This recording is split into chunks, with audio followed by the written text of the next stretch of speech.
Hey everybody, this is prisoner 830506 reporting from my prison cell at Prison 1, a private contract prison currently housing one prisoner, that being me, under a life sentence where I will be permanently barefoot, permanently shackled, permanently toe-cuffed, and imprisoned for the rest of my life. So I don't post to YouTube that much, unfortunately, due to my current position where I need to get support, financial support outside of the prison to maintain my imprisonment. I'm really kind of only updating patreon.com/facility5, but I do love the community on YouTube, and I wish if money wasn't an issue, I would be posting every video here on a regular basis. But it's just that I need to give those people who are contributing and maintaining my imprisonment to something that they can't get here. So it just makes sense. I'm not trying to get rich or anything. I barely make enough money from Patreon to pay for groceries and internet, which is literally the only cost to maintain my indefinite imprisonment. So if you want to keep me locked up, come over to patreon.com /facility5 to help maintain that imprisonment. Like I say, it's just the cost of food and internet at this point. Everything else is paid for. But if I can't eat, then I can't stay locked up here, right? It's problematic. So anyway, I do updates here every once in a while just to kind of give a heads up and remind people that I am still shackled and imprisoned. And I will be for the rest of my life. I'll be posting videos to Patreon forever at this point. At the time of this recording, I've been imprisoned and shackled for over 6.5 years. This is permanent shackles for the whole time and barefoot the whole time, of course. And now the addition of toe cuffs, and these toe cuffs are permanent. My warden, the current warden that's handling my imprisonment, has made that clear that they're not coming off. So every video from now on will have toe cuffs because they're always on me. They're really kind of annoying, to be honest. The chain between my toes is really like only about 12 inches. So I'm gonna go back in history here, just kind of give a breakdown, because I mean, 6.5 years of imprisonment is a long time, and I kind of want to break it down to kind of explain how I got to where I'm at now, right? So if you go back and watch my first video was posted like mid-May of 2018. It was a video showing me permanently shackling my feet. Now, I had already been shackled for 2 weeks before that video. They just hadn't been made permanent yet. I wanted to kind of test the waters and see if that was going to be viable. But after 2 weeks of being shackled permanently, not permanent, but like not taken off for 2 weeks, I decided that it was worth going all in, right? At that point, I had been researching long-term shackling. Originally, I was kind of thinking about a movie idea about a prisoner that's shackled and locked in a cell, a solitary confinement cell for decades, basically. And during my research, I kind of came across some information about the prison, Facility 5. And in this prison, prisoners are kept barefoot, and most of them at that time, nowadays, everybody's permanently shackled. But at the time, a large portion of those prisoners were permanently shackled, right? So I decided to put this to the test and see what it's like to actually be permanently shackled. And so I made a contract up and everything. I arranged for my neighbor to enforce this contract. If I took the shackles off before 30 days were up, I was subject to extreme penalties. And they were also in charge of bringing groceries to my house because, of course, I'm chained up. I'm not going to be able to go grocery shopping. And that turned into 90 days after a little while. I went from the 30-day contract to the 90-day contract, and I me and my neighbor were not really getting along at that point, so I contracted an old girlfriend. Her name is Amy. At the time, we had been broken up for a while, but when we dated, she was on the other foot, to say the least. I was enslaving her. I kept her barefoot. I shackled her feet all the time. put her in all kinds of restraints and stuff, and it was fun. And I thought, all the punishment that I put her through, she I owe her, right? And plus, I kind of want to get back with her. We didn't end on good terms, but I missed her, even though we hadn't been together for a little while. So I contacted her, let her know the situation. She was really excited about it, and eventually she moved in and maintained my new contract under 90 days. And during that time, I had picked up a contact at Facility 5 and started the process of becoming a prisoner at Facility 5. That's an invite-only prison, so I had to have an inside contact to invite me to the prison, and then I went on a waiting list. So it was a period of time when I was just waiting to be imprisoned at Facility 5, and during that time I was enslaved by Amy. We did a lot of role-playing and did all that stuff, and I was chained up all the time in my house and everything before I went to prison. When I went to prison is when they put these shackles that you see on me now. They're welded on permanently. They've been locked around my bare ankles for 6 years now. And I served a little over 3 years in prison there.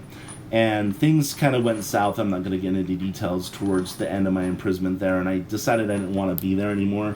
And Amy had already basically, she wasn't going to let me out of prison, right? Facility 5 is a third-party imprisonment. I'm just going to break that down a little bit because it's relevant to my current situation. So when you sign up for Facility 5, they have an army of lawyers, so they're really litigious, and the contract's really extensive, and they have this power of attorney that's linked with their contract. Basically, this power of attorney is designed for imprisoning someone who's a danger to themselves and others, haven't really committed a crime, or someone that's addicted and their family wants to get them help, against their will. And usually this is used for a short-term duration. Like, a judge will say, okay, you got 90 days for this, you can imprison this person for 90 days, but then you have to come back to the court and prove that they need to be imprisoned longer, right? In order for it to continue. However, there's a loophole in that. If the first party, the one being imprisoned, signs and agrees to it, then it becomes indefinite because there's no one to contest it at that point, right? You've already agreed indefinitely to it. And this also removes me from legal as a legal entity. I can't sign anything. Amy has to co-sign everything that I sign for legal reasons. I'm not a legal entity. And it also gives her power to imprison me indefinitely, like legally imprisoning. So when I say I'm a prisoner here, I am 100% legally imprisoned, right? Say for instance, if I was let out of my cell and someone seen me in chains and called the police, Amy just has to show the power of attorney, and there's nothing they can do. I have to stay imprisoned, right? This includes the use of restraints, because of course if someone's pounding their head against the wall, they need to be restrained to a bed or whatever. So this power of attorney legally binds me to be imprisoned and restrained. And that's all part of the Facility 5 situation, and I'm still bound under that. Just because I'm not in Facility 5 anymore, I'm bound to that contract still, and I'm bound to the power of attorney, which is technically separate from the contract. And from what I understand, it's really hard to get out of that power of attorney. Like, I'd have to go in front of a judge, prove that I'm of sound mind, and then I'd probably have to go through some kind of evaluation period, and like with doctors and stuff. I might even have to go to a facility and to be observed for a period of time or whatever. And then only then would I be able to be released from that. And that would have to be, there involve lawyers and all kinds of stuff. And remember, I can't sign my name on anything, so it'd have to be Amy that instituted all this, that puts this together. And she's already made it clear that she's never going to do that. I mean, why would she give up that power, right? So when I say I'm a prisoner, I really am a prisoner. And in fact, it goes as far as using state entities to return me to prison if I ever escaped, right? Because it's a court order, basically says that Amy has the right to imprison and restrain me, And so if I were to escape, they would have to bring me back to put me back in her custody, basically. And it also gives her a right to use a third party for that imprisonment, which is where Facility 5 came in. So anyway, that out of the way, I served about 3 years in prison there, and towards the end, I'm not going to go into details, but it just wasn't working for me anymore. I owned a house at the time that Amy was living in, and some other things like a vehicle and some other stuff that she could sell. And so I wanted out of prison, and I knew the only way that Amy would let me out of prison is if she was able to put me into a prison that she had more control over, right? So I came up with the idea to start Prison 1. It wouldn't just be me, but eventually we would build the prison up to accommodate additional prisoners, right? And that was exciting to her. Now she would be in charge of not only me as a prisoner, but she would have other prisoners to control. And, it was exciting for her. So I don't have any legal right at this point. So, she could do whatever she wanted. But we agreed we would sell the house, we'd sell my car because I can't drive, in chains. And I don't even have a driver's license anymore, and the other stuff, and then we would fund the new prison based on that, right? Problem is that nothing ever works out as planned. Okay, first of all, the prison that I'm currently in, the current as it stands, cost way more than we expected it would cost. Secondary, Amy got an influx of a large amount of money, and she went on a spending spree, which you do when you get a bunch of money. And she didn't, it wasn't malicious. She thought we had plenty of money in the bank, that it wouldn't be a problem. But she bought a car. She bought, she prepaid for a whole year at a condo, all kinds of stuff, right? And she bought some stuff and things. On top of that, it cost a lot of money to get me out of prison. Like, I was bound to the prison. Facility 5 is very expensive, and we had already suspended my sentence considerably by putting me in consolidated confinement, which I had spent almost a year and a half in consolidated confinement. It suspends my sentence, but it doesn't suspend like the entire cost of imprisonment, right? It reduces the cost of imprisonment. And later they kind of refined that a little bit more, but I had to pay a lot of money to get out of prison, like free and clear. They were offering me parole. Like, I could have left without paying a cent, but I would have to make a monthly payment. There would be a parole officer involved that I'd be paying their salary to come check on me. I'd be under the rules of Facility 5, and we just wanted to break clear. I'm going to be a prisoner here at Prison 1. I didn't want to be, bound to Facility 5, right? So we paid that out, and we paid me out of prison. And that took pretty much all the money. So we have what we have, and we didn't have enough money to continue building the prison. So Amy was able to get me a job working a home job from my prison cell. Remember, I'm permanently shackled, permanently chained. I'm locked in a prison cell in the middle of nowhere. I have internet, I have power.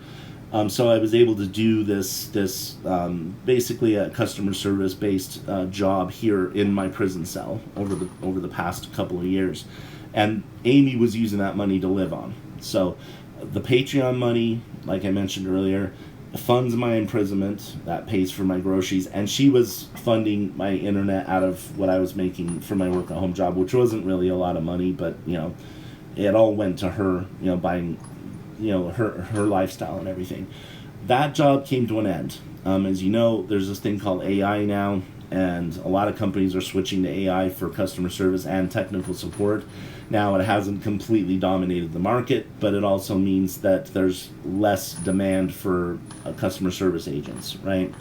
And they haven't fired me, but they've removed me from the schedule, and they've indicated to me that not to expect any hours in the future. Like, I'm no longer employed there technically. So anyway, before that though, Amy put me in this prison. She had to drive a long distance. The prison's out in the middle of nowhere. She has to drive a long distance to maintain my imprisonment, bring in groceries and all that shit, right?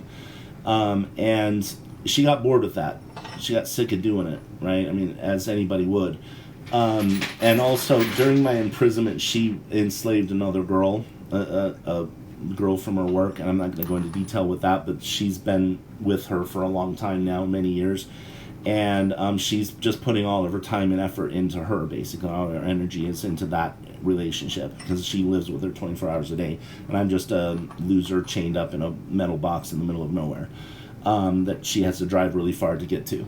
So she decided to she's in the scene, right? So she found a girl on a BDSM forum that was really into it, and she contracted her without pay, of course, because we're low on cash, to come out and maintain my imprisonment. That worked out really well for me because we instantly became a sexual relationship, and she became my girlfriend pretty much overnight, and we had a lot of fun for a very short while until Amy put a stop to it. There's a camera in my cell. Amy can see me 24 hours a day, and she wasn't liking what she was seeing.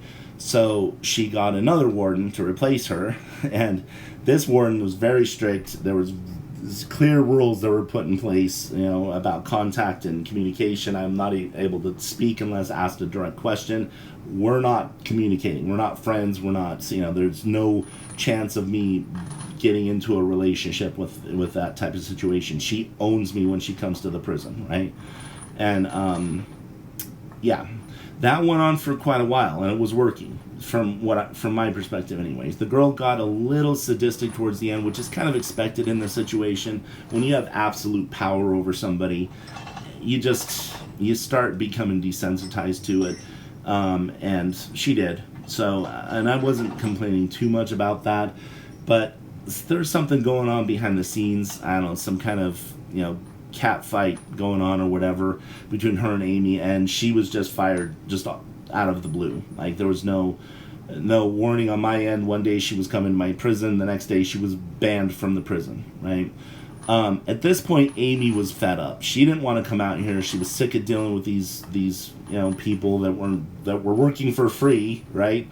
So she decided to put me on furlough. Like, the idea was every couple of weeks I would just go out of my cell and get my own groceries, and we wouldn't need a warden anymore. Of course, there's a problem with that. My feet are permanently shackled, right? You can't just put pants on when your feet are chained together, right? I can put leggings on, but the shackles are still, the chain's still between my ankles. I can't be wandering around. Well, I can't even put the leggings on anymore because of the medication I'm on. Makes my ankles swollen, and the shackles are too tight now. But anyway, in the past I wore leggings. I digress. So the idea was that the chain between my feet would be lengthened, like we'd put a longer chain on, which is what you see in this video here. This chain is much heavier than the previous chain, but it's also a lot longer. It's about 3.5 feet, 4 feet. And there's good things and bad things about wearing a very heavy chain like this, a long chain, permanently. Like, it never comes off. Like, the links you see that connect the chain, that's like this, it sandwiches together because we didn't want to do welding and stuff, but we use JB Weld on that. So this chain is permanent. It never comes off, and of course the shackles are welded on. So it's a chain that I wear 24 hours a day, 7 days a week for the rest of my life now. But in addition to that, it was really problematic. The weight of it was causing chafing on my ankles and stuff because it was causing the shackles to move back and forth. And at the time, I was forced to walk barefoot and shackled on a treadmill 3 miles a day. I can't do that now because of the toe cuffs. But at the time, I was doing that daily, 3 miles a day, walking shackled and barefoot. And with the heavier chain, even though I had more range of motion, I could move my feet apart further than 24 inches for the first time in 6 years, which was nice. The chain is just super heavy. I had problems sleeping in it because the chain was just like, there was a big pile of chain at my feet. I worked it all out. My ankles got stronger because of I don't need padding or anything now.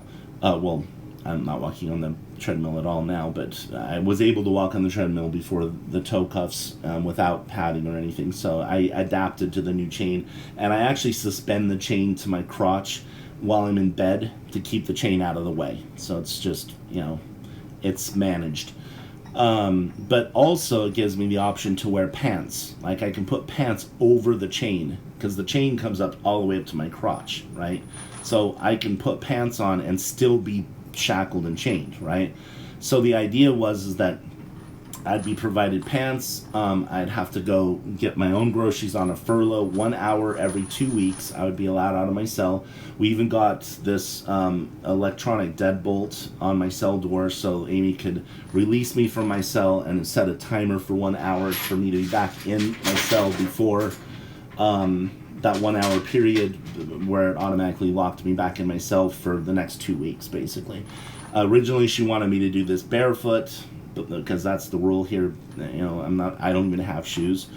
But that was just adding too much anxiety. Of course, I've been barefoot my whole life. I've been in my feet have touched the floor of every type of business, right?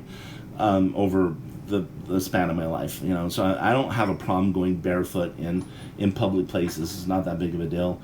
Problem is that I've been a prisoner for 6.5 years. Like, I'm not used to being in public. So just being in public alone generates a lot of anxiety. Add the fact that my chains still jingle, even though they're hidden under pants. They're not, they're still chains, right? I mean, it's muted slightly because there's fabric that's blocking the sound, but you can still hear chain sounds when I walk. Add that to being barefoot in a place where I'm not supposed to be barefoot, so I have attention to my bare feet, which draws attention to the jingling sounds that I'm making when I walk. It just, and also being out in public with, after being in solitary confinement for many years now, I couldn't do it. So she bought me some clear plastic, like slip-ons, basically, that I was only allowed to wear into the store. Like, literally the rule was I get out of the car, the soles of my feet are touching the asphalt in the parking lot.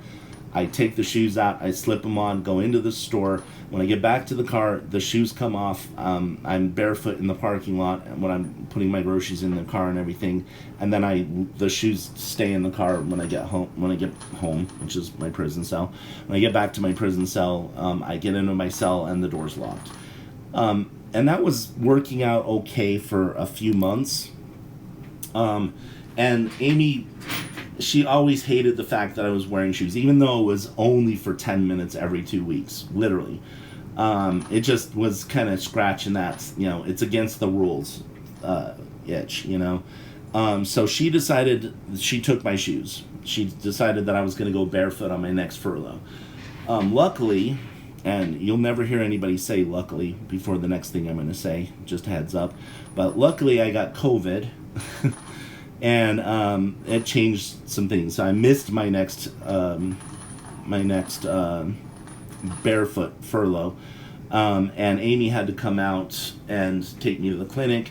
And this was a different situation too. I've been to the clinic in this area before. Like, I had some heart problems, like I mentioned. I've been taking some medication for that causes my ankles and feet to swell a little bit, which has made my shackles very, very tight. Which was a source of claustrophobia in the beginning, but I've gotten used to them being very tight now, pretty much all the time. But this time I was able to go during regular business hours. Before I'd have to go, we'd schedule it for at the end of the day when they closed, and I would come in the back door, basically, so no one would see me chained up and half naked coming into the clinic. This time I was able to wear pants, so we went in for a regular visit. Of course, I don't have shoes, so I was barefoot in the waiting room. And still, the chains do make jingling sounds, and it was a quiet environment, so I'm pretty sure everyone in the waiting room could hear my chains. I just tell myself, well, maybe they just think it's the change in my pocket or, a keychain or something, but I don't know. And also I was barefoot in the waiting room, so it was drawing more attention to me anyway. But I was sick and I didn't give a shit at that point. So I got some medicine, and then at this time Amy kind of was deciding to go back to the Warden situation. She met a girl in one of these BDSM forums that was really interested in it, and she trained that warden, the new warden, and I was taken off furlough. So as it stands now, I have a new warden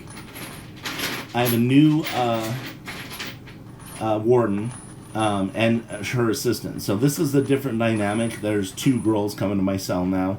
And they come like 3 times a week, and they're very strict with me, and they do some things during the interactions that I'm not really a fan of, but it's better than not, right? I mean, one thing I noticed when I was put on furlough is that in the beginning it was great. They would cut my hours at work, so I had more time. I was able to sleep in, drink in the middle of the day, talk to my friends all day, play video games all day. It was I was living the life, right? But it wore off really quick. Like, pretty soon I was missing structure. Like, I'd been a prisoner for 6 years at this point, so I started feeling like I didn't have a purpose anymore. Like, I was just, wasting my life or whatever in prison. I was chained up, locked in a cell in the middle of nowhere, and no one was visiting or coming. I felt like no one gave a shit about me. I mean, of course I have fans and stuff that like the project and everything, but that's completely different, right? When I had a warden, I was kept on task. I was micromanaged. I had a strict schedule, and it was like, and I was being controlled, and I had this regular interaction where I was put back in my place, where I was, that reinforcement that I'm a prisoner, that I'm being controlled and stuff, was something that I needed, right? And when that came back into my life, I'm more grateful than ever to have it back at this point. Even though it's not all good, there's definitely some bad parts about it. It's fine. I'll forego the bad parts because it gives me structure and it gives me purpose. Now I feel like I'm special now. Like, these girls are driving out in the middle of nowhere to come interact with me. Whether that's a negative interaction or not, it doesn't matter. It's still an interaction that I didn't have before. So that's where it stands. The toe cuffs are permanent from this point forward, and she's locked me down. I'm under lockdown right now. I'm not allowed to communicate with anybody outside the prison except for her, and I'm only allowed to contact her for emergency reasons. So I'm technically in solitary confinement now. I've always been in solitary confinement, but when you have access to friends and stuff over the internet and stuff, it's not the same thing as being completely cut off from the outside world. Of course, I still have access to websites, and I can watch movies and play my games and stuff, but I'm not allowed to communicate with anybody outside the prison except for my warden right now. And I understand that. She wants to take absolute control. She wants me to rely on her completely 100% and not, be bitching at Amy about things that she's doing that I'm not happy with. She's like the god, and I'm a slave at this point. There's no one else. There's no one else to go to. She's the highest power, right?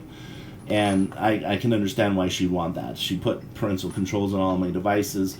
I'm basically on a whitelist system. She went through my browser history and she whitelisted most of the websites that I go to on a regular basis. So it hasn't really affected my everyday usage of the internet and stuff. But it's been about a month now, and I haven't heard anything from Amy, and I'm not able to contact her. Her number's blocked. Her all contacts with her are blocked, and so I just have this warden and her assistant, and it's been working out pretty good. I don't like the toe cuffs, but of course the toe cuffs came before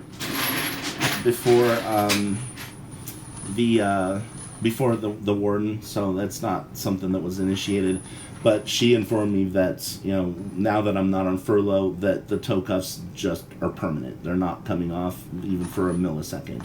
And I've been wearing them for quite a while now, so not super fan of the toe cuffs. I've been wearing them for a couple months now.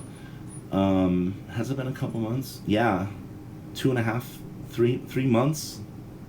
Yeah, I've been wearing toe cuffs for almost 3 months now. I think about almost 3 months. Wow, that's a long time.